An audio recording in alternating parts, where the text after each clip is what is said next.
Breaking news, a 737 went down in the St. Johns River. 142 people on board miraculously, all accounted for, and no serious injuries being reported. But John, we are getting some new information tonight from NASJAX about this plane. We are indeed. Again, you're looking at pictures of the plane in the St. Johns River from JSO. What we know is that this plane was coming from Naval Station Guantanamo Bay, Cuba, and it was in fact flying into Naval Air Station Jacksonville. So we were not sure up until just a few minutes ago where this plane was coming from and where it was headed, but we now know that it was coming from Guantanamo Bay, Naval Station Guantanamo Bay, Cuba, to right here in Jacksonville, presumably a commercial flight that was contracted with the Navy to bring folks, 142 people, back here to Jacksonville. And this is a live look at or near the scene where Action News Jax Russell Colburn is getting information for us from dozens of fire trucks, firefighters in these fire trucks right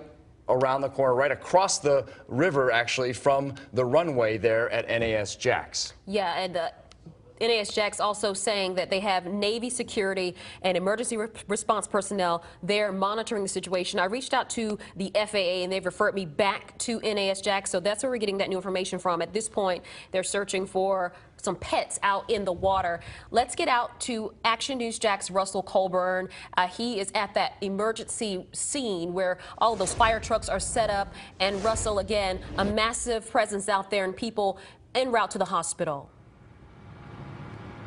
And Tanika, a lot has changed out here at the scene. JFRD put up this caution tape, clearly not wanting the media or the public any closer. And I can also tell you those ambulances that were going one by one onto the base to protect the passengers and get them to Memorial, I think all of them have basically returned. We counted about a dozen when we first got here, and it looks like they're all back. So Amber Kriska is going to have be inundated with patients here. But the good news is it looks like no one was seriously hurt. And you can see this is just a massive staging area. This is not your average incident for a fire or something of that nature. We have a couple ladder trucks, we have a chief on scene, and several firefighters.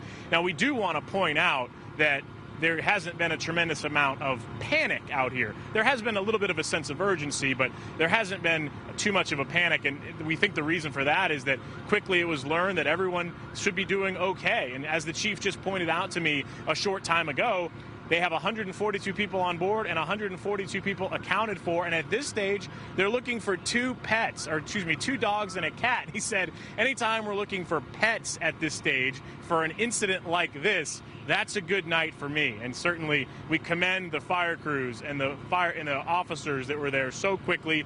JSO's Marine unit was there and sent out some awesome photos of the plane on the water, and it looks like a lot of good news to bring you here tonight.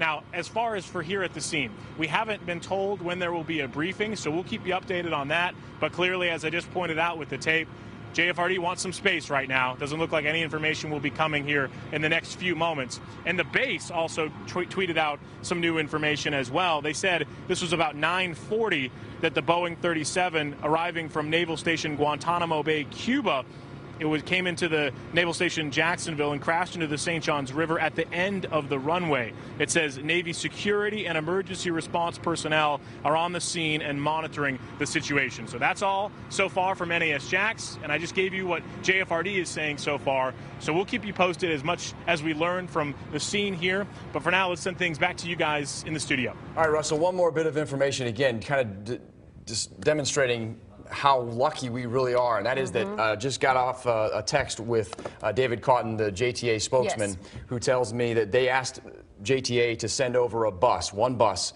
to help take some folks to the hospital. So that tells you, number one, it was only one bus, and number two, if they're taking people in a bus, they're not seriously critical injuries. So that's where we are, and Amber Kriska, again, is at Memorial Hospital. Are we going to her now? Is she ready for us? All right, let's go right now to Action News Jax Amber Kriska across the street now from Memorial Hospital. Amber, what can you tell us?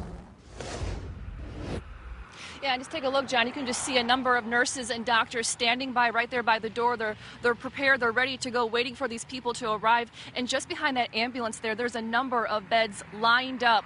We're told, I think I heard you, John, correctly, there's one bus coming now. We were told that there could be multiple buses arriving here, but now we're just told one bus because the good news, no one was seriously hurt. But again, just you can see all those people, all those nurses and doctors, they are prepared, they're ready to go to treat any injuries that may be coming this way. But again, right now, no one is seriously hurt. I'm going to be out here monitoring the conditions, and I'll let you know if anything changes. All right, Amber. And I have some new information for you, too.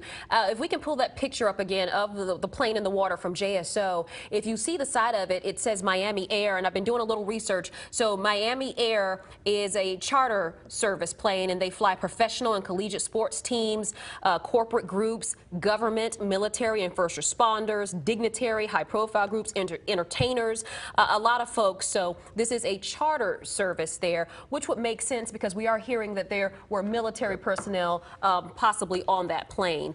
So Miami Air is the plane that is involved, and they are a charter service that does carry military and first responders. Well, as we start to go from a shock that everybody seems to have survived this without any serious injury, the next logical question is what this means for the river. We're getting tips, of course, that there may be a lot of fuel from the plane in the river, something to consider as we go forward with all of this. And we certainly will continue to dig on the history of Miami Air and whether they've had any issues in the past. That's something else we're going to be working on as well. The other thing that we've been talking about is whether weather had any role in this. We know, again, that this plane was coming from Guantanamo Bay to NAS JAX. This was its final destination, so presumably this charter plane was carrying military personnel back here to Jacksonville.